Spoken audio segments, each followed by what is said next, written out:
Hello and welcome to another edition of Critical Q&A, the show where I answer your questions based on what you've left for me in the comments section of my Q&A videos or have sent to me by email at askchrisshelton@gmail.com.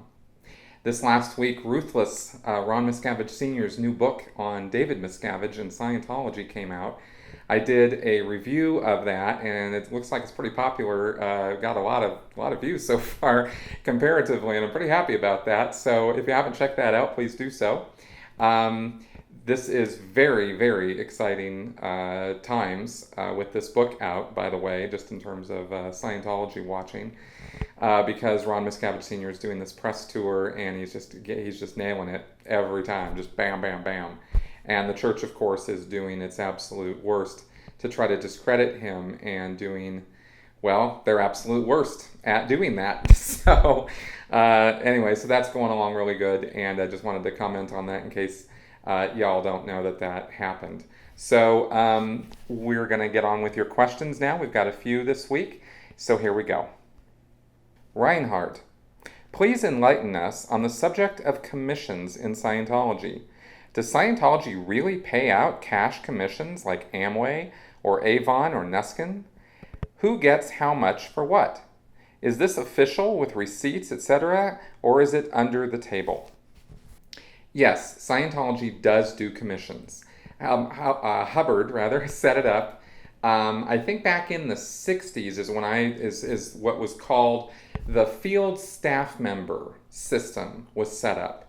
And the idea was to appoint every single person, or as many people as they could, who were Scientologists, who weren't official staff members, to become what he called FSMs, or field staff members. And they would there was a commission system set up, and I think it was 15%, 10% or 15% of service sales or book sales that those FSMs would do in order to bring new people into Scientology or recover people who had been in Scientology back in and get them going on services again. And the way it basically works is, let's say you're Joe FSM, right? You've been appointed and you're, Scientologist in good standing. This isn't just anybody. You have to be a Scientologist, of course. And you go and you tell your friend about Scientology or some guy about it. And so Bill, you drag Bill in, and Bill signs up for a course. And let's say he pays $100 for that first course. So that week you get like 10 or 15 bucks. Now I'm not sure on the rate of the commissions at this point. It might have even gone down to 5%. I don't know what the commission rate is now. I know it's been variable rates. It's changed over the years. But the point is that you do get a commission on that. And that's paid out. That's supposed to be paid out right away, right? The guy signs up, you get the check, or you get the money for that. And now the guy has to start the service in order for you to get the commission now. So it can't be that he just walks in, pays some money, and then walks out the door. He's got to actually start. So then let's say, for example, that you bring a guy in and he signs up for a whole series of courses, right? He signs up for a communications course, and then this other advanced course, and then this other advanced course. You get paid your commission each time he signs up for his next service, which encourages the FSM to make sure that the guy gets through his service, is happy about it, and then wants to do his next service, right? And the FSM is supposed to work with the organization to keep the guy going and keep him moving. And there are a few people, there's not lots of them, but there are a few people who have actually do this for a living. And there were people in the 80s and 90s who were bringing a lot of people in and making a lot of money doing this. Because when you're getting people signed up for Scientology services that are costing thousands or even tens of thousands of dollars at a pop, you're making some pretty good commissions. And there were a few, like in the Los Angeles area, and I'm sure there are some in the Florida area or around those bases, the main hubs of operation for Scientology. There were these people who just they just made bank.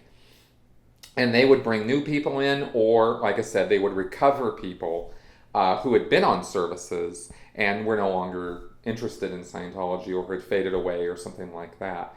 And and generally speaking, I mean, depending on who the FSM was, it would depend on who they kind of lean toward working on, that sort of thing. It's all official. There are receipts. This is all above the boards and a fully integrated system within the Scientology accounting system and within the Scientology framework. This was reported onto the IRS. They know about this, and that's basically how the system works. So there you go. Anon 8109. If you had never heard of Hubbard and Scientology growing up, how would your life have been different? I like to imagine, given your curiosity, penchant for critical thinking, and philosophical inclinations, that you'd have made a good student at university. With your natural charm and ease with people and your desire to be helpful and make things better for others, I wonder if you'd have been attracted to fields such as medicine or psychology, or maybe you like the idea of teaching. Well, thank you for those very kind words about me. I was on a path to be a writer and a teacher before I got sort of waylaid into joining Scientology and then, of course, joining staff right out of high school. I don't know what my life would have been like without any Scientology because my parents got involved so early that I wouldn't have had parents as a family together without Scientology because it serviced them and got them back together when they were divorced when I was very, very young. So my whole world would have been very different. But I think I still would have had those same, inclinations that I had. I think I would have still been me. And I had a real thing about writing when I was a kid growing up. I was a voracious reader, just absolutely tore through books. Read, probably thousands of books while I was a kid growing up. And I started writing, and I really liked writing. And of course, I had a lot of imagination. I played Dungeons and Dragons. I was very into imaginative concepts and fantasy and science fiction and things like that, and sort of these far-reaching concepts. So I also, as a writer, in the 80s, I really loved Stephen King. Loved him. He's kind of tapered off for me at this point, but his early works, I still just love them. And I really liked his writing style, and I liked how he told his stories, and I liked the kind of stories that he told. Dean Koontz also, and Robert McCammon, and these guys, I really idolized them as horror fantasy writers, and I wanted to do that. And so what I did was I modeled my future career path after what Stephen King had done. I figured that was a pretty good way to go. He had been an English teacher in school, or he'd gotten himself into being an English teacher, and then he wrote stories, and he was the starving artist, struggling with his wife in a trailer and this sort of thing, and he was writing his stories, and they eventually got published, and then he made it, they made Carrie, his first story, into a movie, and then he broke huge. And I saw that, and I went, well, I could do that. And that was exactly what my plan was. And I was writing in high school. I got from a regular, I tested at a regular English level for whatever reason, but I was writing so much that my teachers were so impressed by what I was doing, they put me in the honors English program, and so I was in the upper crust classes of English and whatnot, and so I was studying lots and lots of highbrow stuff in high school, and I planned on going on to college and doing the same thing. So that was basically going to be my career path. So after I got out of Scientology and started looking at what I wanted to do with my life, one of the first jobs I got in Minnesota was I was involved in property management, which was just really paying the bills. But I started writing again. And I had done writing in the Sea organization, copywriting, promo, recruitment pieces, things like that, but not real writing. And I never had time to sit down and write stories. I made various stabs at it over the years when I was in, but never really had the time or the effort that it really, really takes to sit down and write, because it's work. It's hard work. So once I got out, I started writing again. And of course, I was very motivated to write about Scientology. And so I found myself writing nonfiction. And that's how I started doing what I'm doing now, is I started a blog, The Critical Thinker at Large, right? I'm in criticalthinking.com, and which was originally for the Minnesota Critical Thinker. And then those articles that I was writing turned into my first videos, because I was not getting the exposure through my blog that I wanted, and so I started doing videos, and so now here I am. And of course, all of this is written by me, and turned into me writing my first book, which was, to me, one of the proudest moments I've had in my whole life, because it came full circle for me. Going into Scientology, I lost that dream, and coming out of it, I went back to that dream and I made it happen. And I know I've got more books in me, so that's going to be happening in the future. So I think that was always kind of the direction that my life was going to take. If I hadn't been influenced by Scientology, and if it hadn't happened to me, I probably would have worked much more on fiction, and maybe at some point in the future I'll get into fiction writing again. Because I had a lot of ideas for fantasy, high fantasy, dark fantasy, horror, science fiction type work, and I still do love that stuff. And that's probably where my life would have gone in the direction of. And if it had gone in the direction of philosophy, maybe, I could see that too. I could see that happening.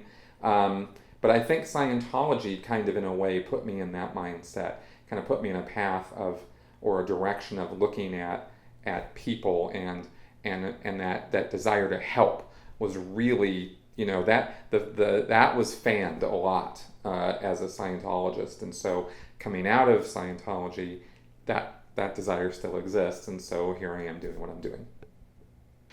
Margaret Heinrichs. I watched your mom's interview, and I think she and I would have been friends had we met when I became a Scientology student in the early 1970s. So much of her viewpoint on the missions, tech, and ethics is very real. I just wanted to know what your opinion is on spiritual abilities which are said to be obtained from auditing and training. That is why I stuck with Scientology for so long. The frustration caused by organization is mostly why I haven't done any services since about 2001 or so. And Roland Rashley Berry. During a picket protest at a Church of Scientology, some Scientologists came out to block us. Once I had established that they were OTs, I asked them, and they told me. I asked them if they had real OT powers. Of course, they said they did.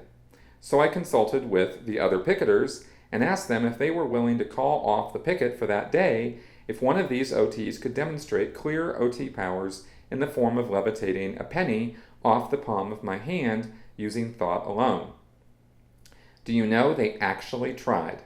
Can you imagine it? Adults thinking they could perhaps lift a penny with their thoughts. Chris, are Scientologists really that delusional? Well, apparently some of them are. In all the years that I was in Scientology, we would see or hear or read Hubbard's works where he would talk about telekinesis and things like this, and sort of have this sort of dreamy idea that wouldn't that be awesome if we, could use the force, and that sort of thing. But nobody that I knew really took that seriously, like we were really going to manifest those kind of powers.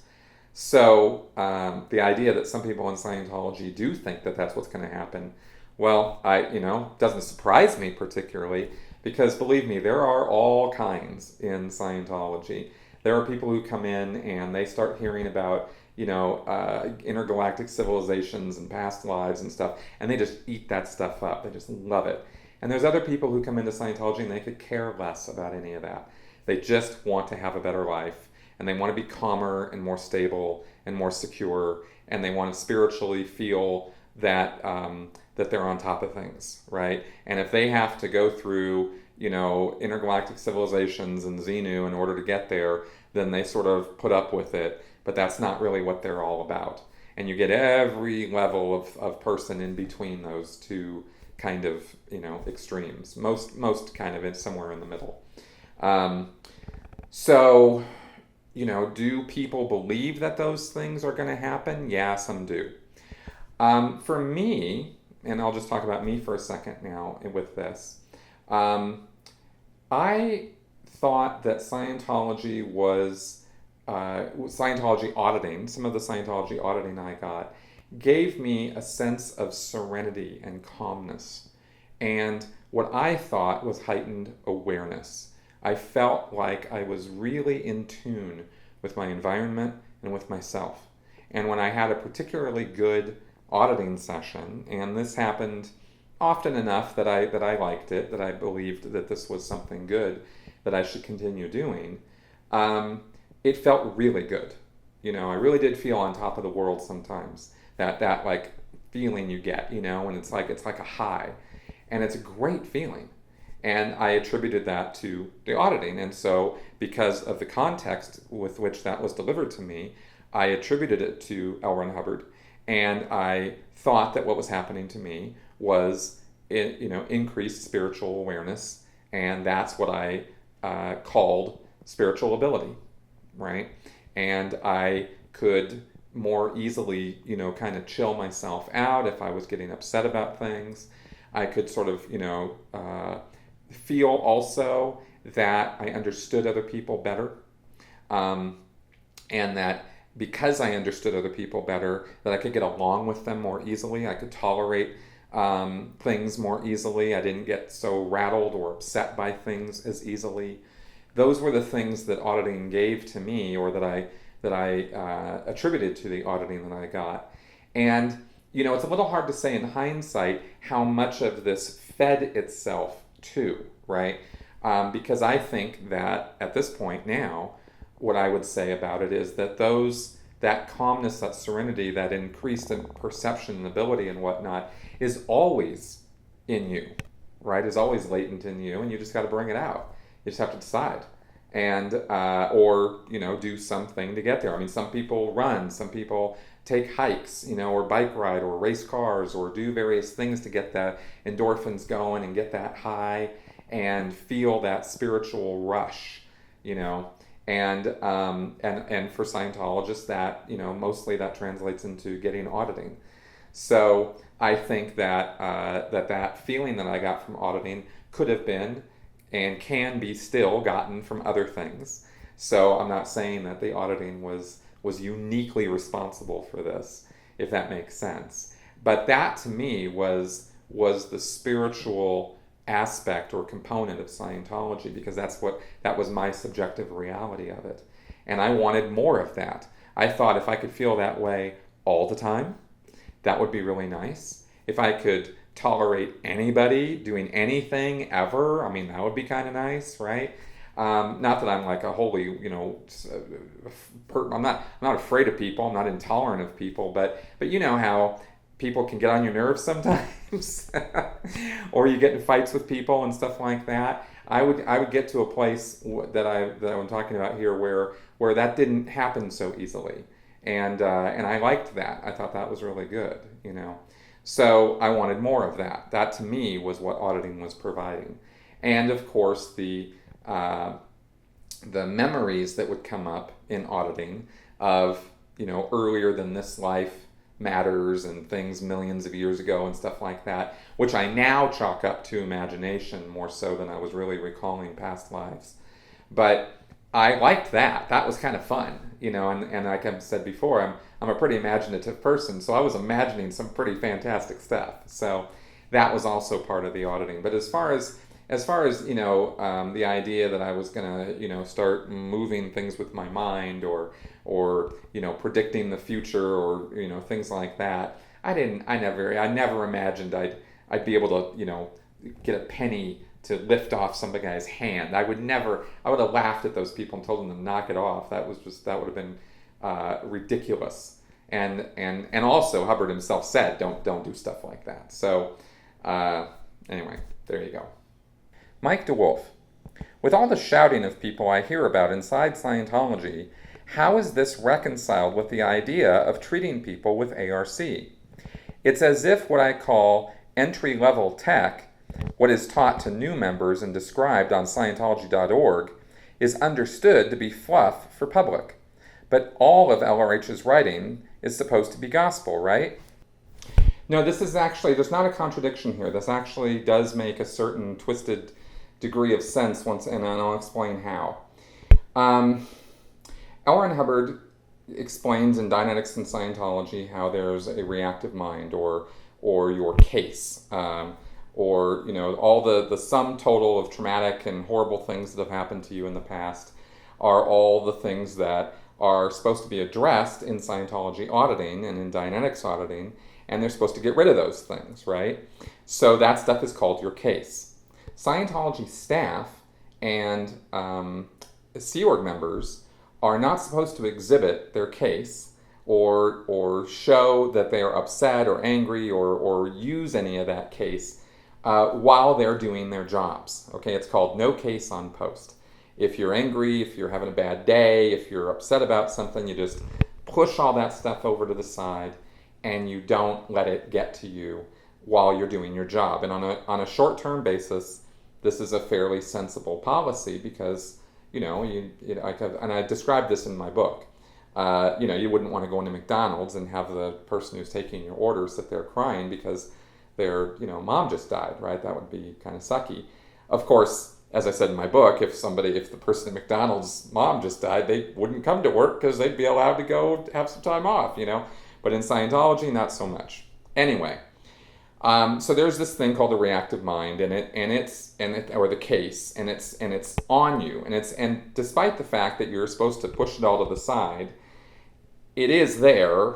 Or at least according to Scientology theory, right? It's on you all the time, right? So here's the thing. Hubbard said, as a sort of punishment drive kind of philosophy, that the executive in a Scientology organization, in order to get the work done and run people, the executive has got to, the way Hubbard put it is he has to impinge on the staff harder than their case is impinging on them, okay? So Hubbard blamed this case or this reactive mind for a lot of stuff. If somebody wasn't doing their job well, they were, like screwing up all the time and stuff like that, that was, your case. That was your reactive mind impinging on you and making you mess up and make mistakes and things like that. And so Hubbard's idea was by impinging, yelling, right, screaming, getting in a guy's face, you would make the threat from the environment, from the person's environment, stronger than the threat of his case, right? Because another aspect to this case thing is when it's telling you what to do, subconsciously or unconsciously, it can exert pain on a person. It can exert force on a person, okay? Just sort of using this idea of this case or this reactive mind sitting up here, right? And so Hubbard's philosophy was the executive would have to exert more force on the person to push that reactive mind off, okay? So it's a philosophical point of impinging on people and getting them to do the work regardless of how much their reactive mind is telling them not to. And Hubbard wrote the policies in such a way as to make a person, as an executive, feel that what he's doing when he's doing that is actually a service. It's actually a kindness to the person that he's yelling and screaming at. It's that backwards, right? Because he's helping the person to do a good job, to get his job done, to get his work done. And of course, there's nothing more important in Scientology than the mission of Scientology, right? In getting that work done. So the executives are actually trained into this philosophical idea that they need to, overcome this reactive mind on the part of their staff, okay? And that's where the yelling and screaming comes from. It is, in truth, 100% punishment drive. That's what it is. It's gross, it's disgusting, it is horrible, and it is not a philosophic attitude that is a winning attitude. And I understood this concept when I was an executive in Scientology, but I very rarely used it because I personally thought that, that the honey was going to get a lot more results than the stick, and I believed in rewarding people for their work. But I got in trouble a few times because I wasn't harsh enough or strong enough, and people who had this idea didn't think that I was, a good executive because of that, even though the people who worked for me thought I was doing great and really liked me, and we got along great, and we got a lot of work done. So, that was kind of my experience with that. Isabel Beatrice Martins. I've always wondered what makes people act in ways that are sometimes very opposed to what their education and sensibility would dictate when they are under a powerful emotion or belief. I think that most Scientologists are generous people that want to help others and change the world for the better. So when you said that you heard from current members a reasoning such as, I don't care if David Miscavige beats people because I have gains from Scientology, wouldn't this ring some kind of bell in their brains?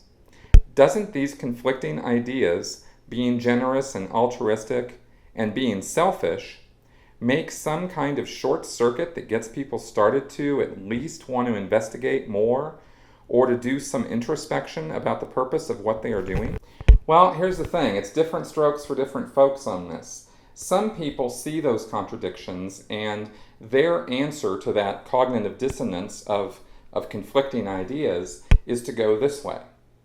And other people's ideas are to go this way. So it really depends on the individual. This is the thing about people, is they're so unique in their responses. And so it's sometimes, it's hard to tell how how a person's going to go one way or the other. It depends a lot on how invested they are in the belief system or in the organization or group that they're part of, right? A guy who's given $1 million to Scientology is very invested. He wants to believe, and he's going to go way out of his way to engage in what's called confirmation bias, where he's going to see things the way he wants to see them, and he's not going to see things that he doesn't want to see. Confirmation bias can be a very powerful force mentally, right, psychologically. On the other hand, somebody who's not so invested can more easily have a freedom of thought and freedom of decision about something. And that is, I think that's the sort of the deciding point on it, is the amount of emotional investment, financial investment, time investment in something, I think will determine a lot about where a person gets to on that cognitive dissonance scale, I guess you could say, or deciding which way they're going to go with things when they're faced with a conflict. These people, for example, who have said that I don't care if David Miscavige beats people, I'm getting wins from Scientology. I mean, that sounds insane, because it is kind of insane. But if you put yourself in their shoes and you look at how invested that person is in having to have Scientology be right. If Scientology has to be right, then in their minds, David Miscavige has to be right, or at least has to be right enough for them to continue doing Scientology. That's kind of how the equation works as I see it. And I think that's why you get those kind of off-the-wall, completely insane statements from true believers. Not just in Scientology either. So there's that. Hey, it's time for Flash Answers. Have you walked by your local org recently to see if any people are there? Nope, don't go by the org much at all. It's way out of my way, not on any path that I'm ever on when I'm downtown in Denver, and so I hardly ever go by there. Roger Wilco. Has Scientology began the process of selling off empty orbs as a means of economic survival? No, they have no reason to. Scientology has millions and millions and millions of dollars in its reserves. It doesn't have any problem with money. And if that money is needed in order to keep the doors open of a church of Scientology at a city level that isn't cutting it or isn't paying its bills, that money will get used. Very, very reluctantly, but it will. And Scientology has enough in its coffers right now to keep those doors open on every church around the world for years, if need be. So, no, they're not selling off any of their properties right now, not even close.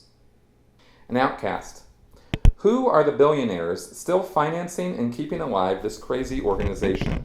Why do they do that? Are these people totally brainwashed or under some sort of wicked threat and so unable to stop feeding the monster? No, not at all. The people who are donating the big bucks are the true believers. They are sold, man. They are sold hook, line, and sinker. You don't need blackmail and stuff like that. Not at that level. These guys really believe that Scientology is the bee's knees. And the people that are giving the big money, the Tom Cruises, the celebrities, the Venezuelan millionaires, these guys, they are treated like total VIPs. They get red carpet treatment 24/7 by Scientology because it knows who's buttering its bread. So there's a list of these guys, at least recent IIS donors, and I'll put a link to that in the comment section below for you. I think Tony Ortega recently had an article on that. I'll dig that up and throw it up there for you. So, okay, so we've reached the end of another episode. Thank you very much for sticking around and listening to all my crazy answers.